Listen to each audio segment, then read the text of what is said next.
मथुरा में नववर्ष मेला समिति के तत्वाधान में आयोजित 23वें विशाल नववर्ष मेला में भगवताचार्य डॉक्टर अनिरुद्धाचार्य महाराज ने सभी को भारतीय नववर्ष की शुभकामनाएं देते हुए बच्चों को गुरुकुल शिक्षा पद्धति और धर्म आधारित शिक्षा देने की मांग की। उन्होंने स्कूलों में गीता और रामायण पढ़ाने की बात कही। भगवताचार्य डॉक्टर अनिरुद्धाचार्य महाराज ने सेठ VN. Poddar inter college Mathura में सोमवार को आयोजित विशाल नववर्ष मेला में मुख्य अतिथि के रूप में बोलते हुए कहा कि पीढ़ी के उत्थान के लिए वर्तमान पीढ़ी को धर्म का ज्ञान देना चाहिए। सरकार को गुरुकुल पद्धति का प्रचलन करना चाहिए। उन्होंने कहा कि पहले भारत में गुरुकुल व्यवस्था थी। भगवताचार्य ने कहा कि सारी दुनिया 2024 में है और हम 2081 में प्रवेश कर रहे हैं। जनवरी में जब सारी दुनिया नववर्ष बनाती है तब कुछ भी विशेष नहीं होता, किंतु हिंदू नव वर्ष चैत्र शुक्ल प्रतिपदा के दिन ये नया मौसम पेड़ों पर नई नई पत्ती, किसानों की नई नई फसल कटती है, अर्थात स्वयं प्रकृति भी नए वर्ष का संदेश देती है। कार्यक्रम का शुभारंभ मुख्य अतिथि भगवताचार्य डॉक्टर अनिरुद्धाचार्य, राजकुमार शर्मा, जयप्रकाश शर्मा, योगेंद्र शर्मा, डॉक्टर शैलेंद्र प्रताप सिंह ने मां भगवती के चित्रपट के समक्ष दीप प्रज्वलित और माल्यार्पण कर किया। वहीं सांस्कृतिक कार्यक्रम के अंतर्गत छत्रपति शिवाजी महाराज के जीवन शौर्य गाथा पर आधारित शिवाजी का स्वराज्य नाटक के रोमांचकारी प्रदर्शन को दर्शकों ने बखूबी सराहा। 2024 में है और हम 2081 में प्रवेश कर रहे हैं। सारी दुनिया मानती है कि भारत विश्व गुरु रहा है। जनवरी में हम लोग नया सन मनाते हैं।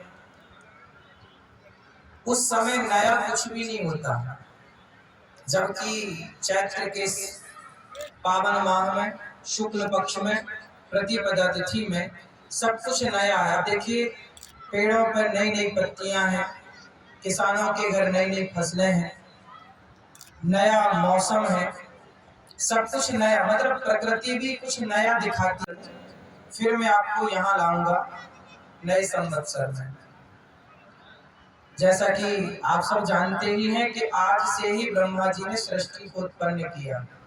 आज मतलब चैत्र शुक्ल प्रतिपदा, प्रथम दिन को ही ब्रह्मा जी ने सृष्टि की रचना स्टार्ट की और मनु शतरूपा का जन्म हुआ। मनु की संतान होने से हमारा नाम पड़ा मनुष्य। मनु शतरूपा की 3 बेटियां हुई। इस संसार में पहले पुरुष आया, स्त्री आई। यदि ये कोई सवाल करे तो उत्तर है, शास्त्रोक्त प्रमाण है कि सबसे पहले स्त्री का जन्म हुआ। इसलिए हम जब भी नाम लेते हैं तो माता का नाम पहले, पिता का नाम बाद में। माता पिता। राम जी से पूछा गया, आप किन के पुत्र हैं, कौन है आप? तो राम जी ने पहले नाम माता का लिया।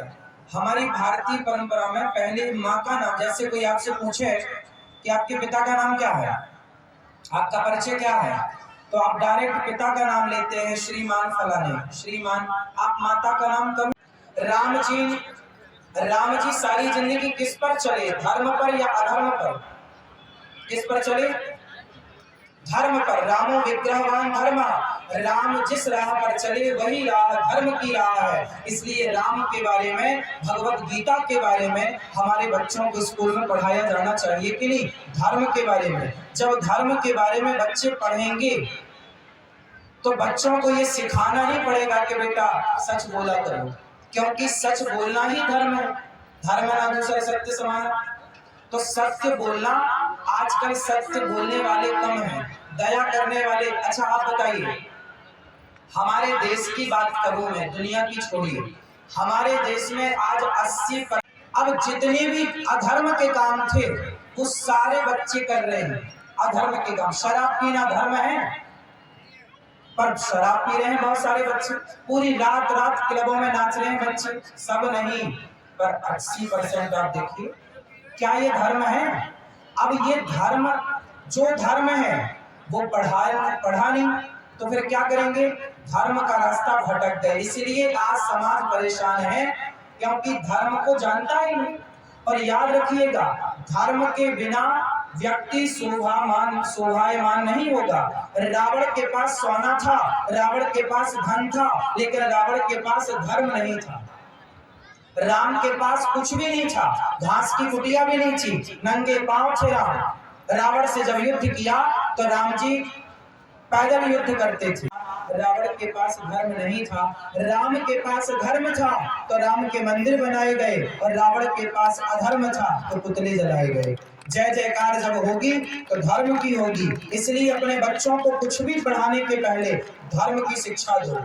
ये वही देश तो है जिस देश में धर्म के लिए राजा हरिश्चंद्र बिक जाते हैं और दशरथ जी प्राणों को त्याग देते हैं। किसके लिए? कि प्राण जाए पर धर्म ना जाए। वचन मीन्स धर्म ना जाए। प्राण जाए पर, प्राण जाए तो जाए पर धर्म ना। मछली मुर्गी खा रहे हैं। अब सवाल आपसे है, क्या मांस खाना, किसी जीव की अपने स्वाद के लिए हत्या कर देना सही है? क्या ये धर्म है? अब ये धर्म है या नहीं, ये कौन बताएगा? ये धर्म का पाठ पढ़ेंगे तो स्कूलों में बताया जाएगा, और अब धर्म है ही नहीं तो कौन बताए कि हत्या करना पाप है? लिखा है अहिंसा ही परमो धर्म। जब अहिंसा की बात हम करते हैं भारत में, तो वहां हिंसा क्यों? क्या ये धर्म है? अब आप बताइए, आजकल के बच्चे स्कूलों में जैसे कॉलेज में जाते हैं, चाहे लड़की हो या लड़के हो, सबके लिए नहीं पर बहुत परसेंट आप निकालिए, रेशो तो निकल के आएगा। बहुत सारी लड़की और लड़कों को जैसे कॉलेज में गए, उस तो कॉलेज के पहले उन्हें प्यार हो जाता है। सबसे पहले क्या होता है? प्यार हो जाता है और लिव इन में रहने लग जाते हैं। बताइए, आपने अपने पिता दादा किसी को भी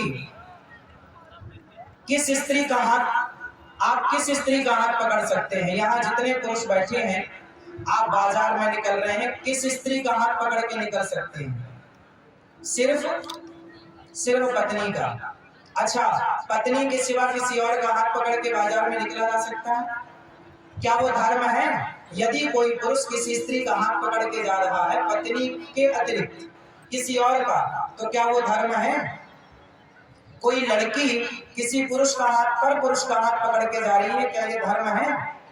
अब आप देखिए कि जितने बच्चे हैं पढ़ने लिखने वाले, ये सारे गर्लफ्रेंड बॉयफ्रेंड के चक्कर में एक दूसरे का हाथ पकड़ के जा रहे हैं, और जिसका हाथ पकड़े हैं जरूरी नहीं है कि उसी से इसका विवाह होगा। हाथ किसी का पकड़ते हैं, विवाह किसी से होता है, और विवाह होने के पहले ना जाने कितनों का हाथ पकड़ लेते हैं।